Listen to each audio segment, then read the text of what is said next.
People, it can't be denied, are a mix of joys and disappointments.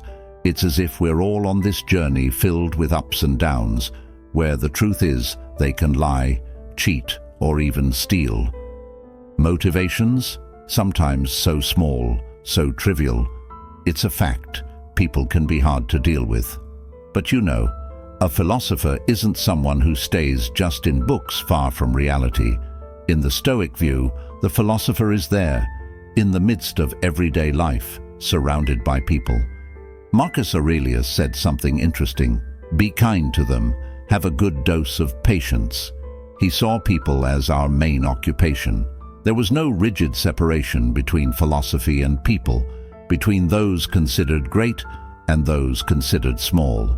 Today, I thought of sharing some Stoic rules, some lessons to deal with the people around you.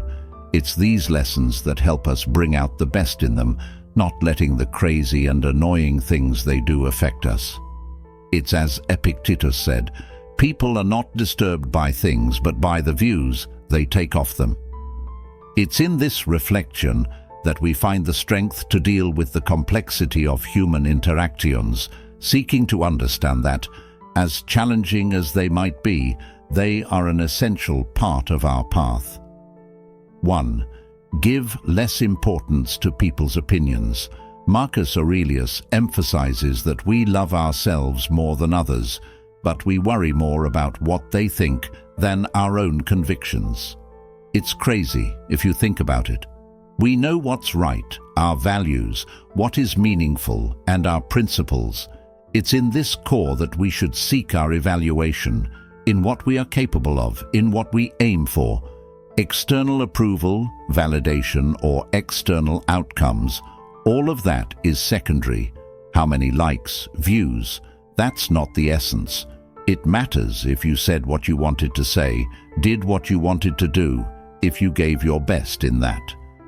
For Epictetus, the key was to know what is within our control and what is not.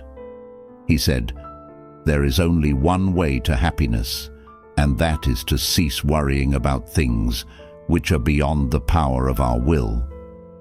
This idea precisely reflects what Marcus Aurelius teaches us about the importance of anchoring ourselves in our own understanding and judgment. This leads us to a life less tormented by others' opinions and more focused on pursuing what really matters to ourselves.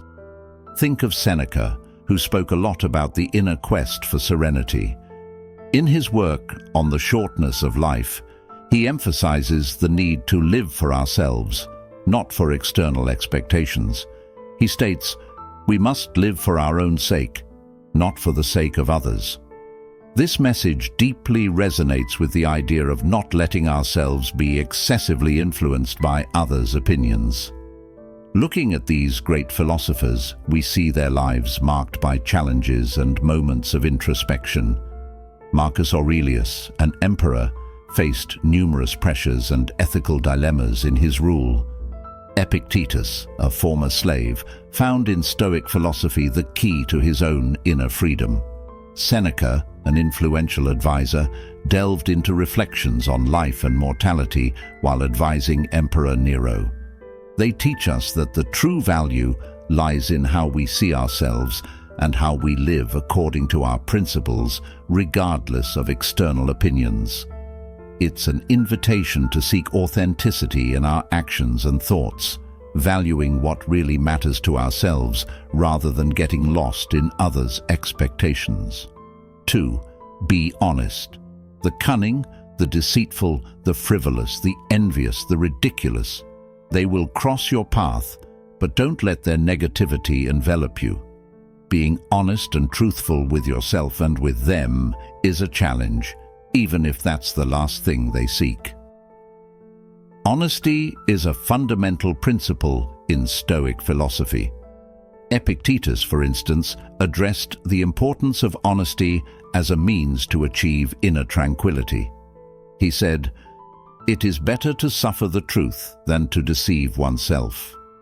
This approach encourages us to face reality, even if it's challenging, rather than deluding ourselves with false narratives. Seneca, in his works, highlighted the need to live an authentic and integral life. He emphasized, honesty is the first chapter in the Book of Wisdom. This echoes the idea that honesty with oneself is the starting point for a wise and conscious life. Looking at the lives of these philosophers, we see examples of how they applied these principles in their own lives.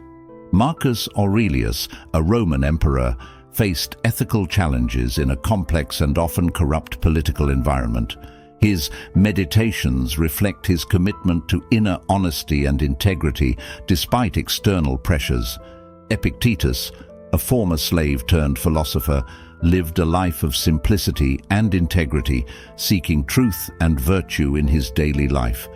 Seneca, advisor to Emperor Nero, confronted ethical dilemmas while striving to live according to his values and principles.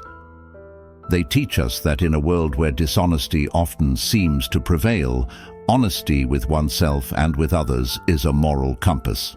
It's a call to cultivate an integrity that stands firm, regardless of external circumstances, recognizing that however challenging it may be, it is crucial for an authentic and meaningful life. 3. Don't take things personally. The core of this is to understand why we act this way. Most of the time, it's out of ignorance, because we're doing our best. Even when it's a genuine mistake, something we knew we shouldn't have done, the truth is that it doesn't make us bad people. Epictetus takes us to an even deeper reflection by saying, people are not disturbed by things, but by the views they take of them. This prompts us to look beyond people's behavior and examine our own reactions and judgments towards them. It's like grabbing the other handle. As Epictetus said, let's not take it personally. It's not about blaming or dismissing others. It's about extending the same empathy that we regularly offer ourselves. Seneca also addressed this idea, emphasizing, nothing that happens to another can bother me. This doesn't mean we're indifferent, but rather that we have the power to choose how we react to events and the behavior of the people around us.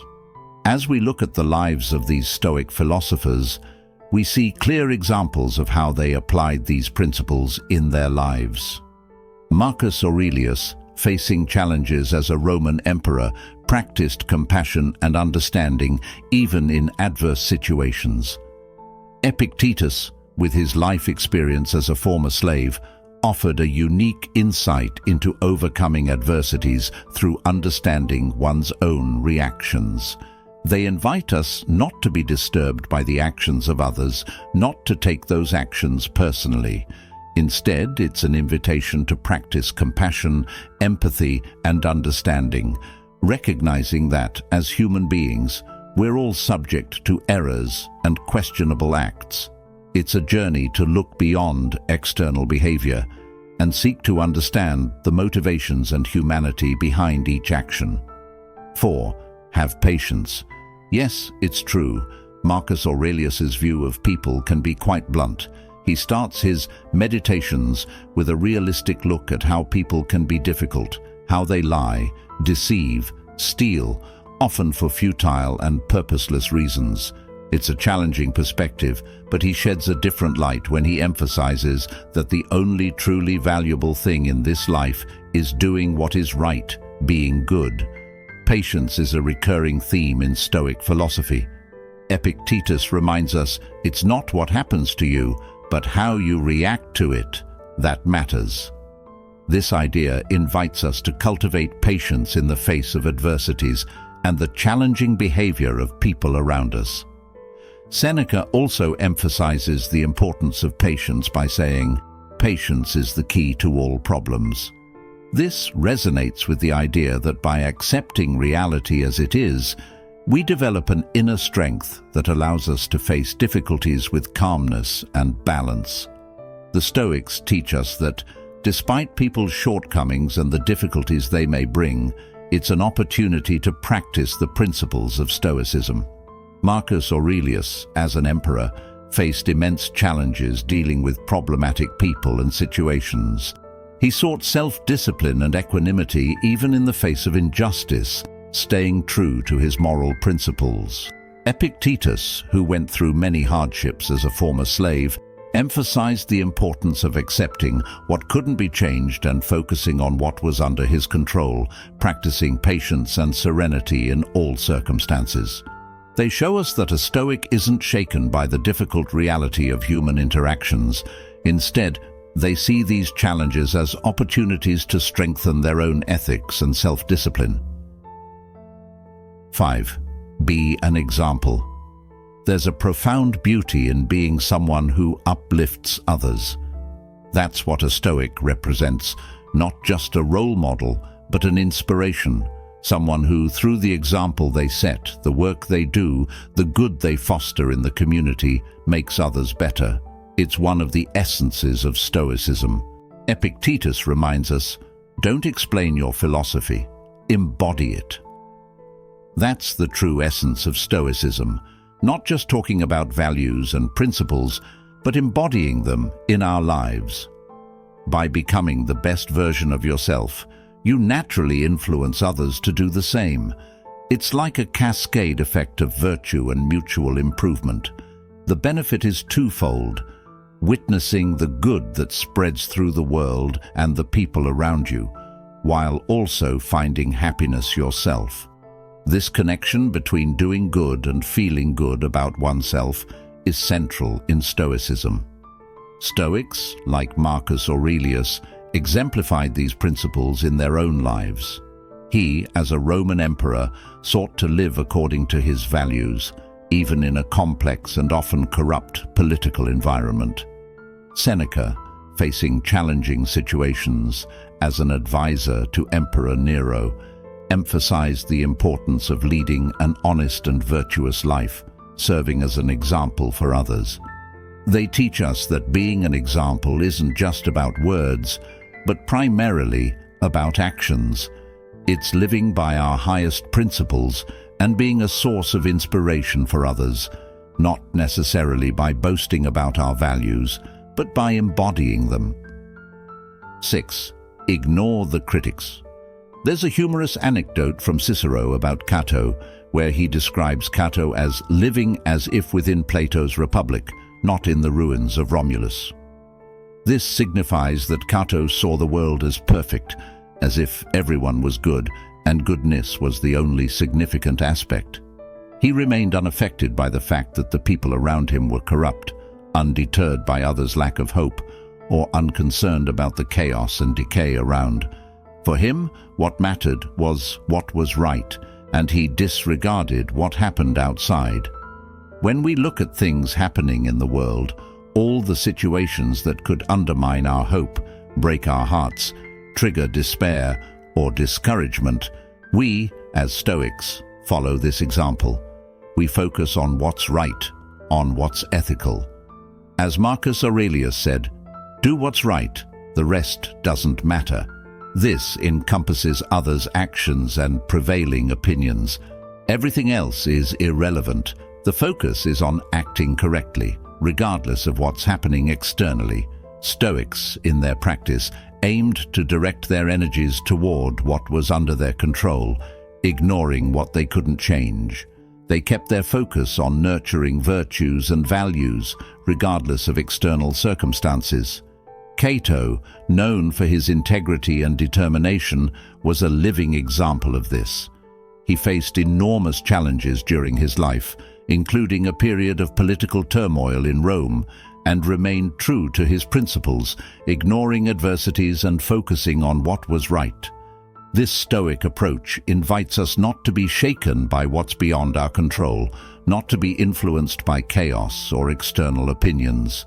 Instead, it's an invitation to stay focused on what's ethical, on what's under our control, and act according to our principles, regardless of the circumstances around us. 7. Be full of love. Stoics might seem at first glance as people devoid of emotions, but that's not the truth. Seneca tells us, "If you want to be loved, love." This statement reveals that Stoics acknowledge the importance of love in their lives. Marcus Aurelius, for instance, learned from one of his mentors to be free from passions, but at the same time full of love. And what is this love in the Stoic context? It's about the energy you radiate into the world, as the Beatles sang. It's about the energy you emanate. Because ultimately, that's the only thing under your control. If you want to feel better, don't wait for others to validate you or give you what you desire. Instead, it's about giving what you wish to receive.